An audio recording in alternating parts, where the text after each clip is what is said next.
V180's Word for Today, helping you live different every day. The word for today comes from Daniel chapter 10 verse 18, and it says, "The one having the likeness of a man touched me and strengthened me." In her book, A Slow and Certain Light, Elizabeth Elliot wrote, "When I lived in the forest of Ecuador, I usually traveled on foot.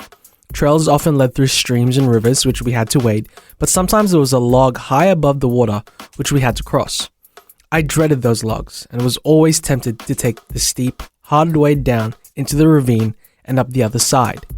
But the Indians would say, 'Just walk across, señorita,' and over they would go, light-footed and confident. I was barefoot as they were, but it was not enough. On the log, I couldn't keep from looking down at the river below. I feared I would slip. I had never been any good at balancing myself, so my guide would stretch out a hand, and the touch of it was all I needed. I stopped worrying about slipping. I stopped looking down at the river or even the log and looked at the guide, who held my hand with only the slightest touch. When I reached the other side, I realized that if I had slipped, he would have held me. His being there and his touch were all I needed. That's all you need too, to experience God's presence and feel his touch."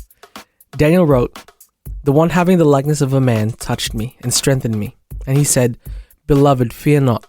Peace be to you. Be strong. Yes, be strong.' So when he spoke to me, I was strengthened and said, 'Let my Lord speak, for you have strengthened me.'" This has been your word for today.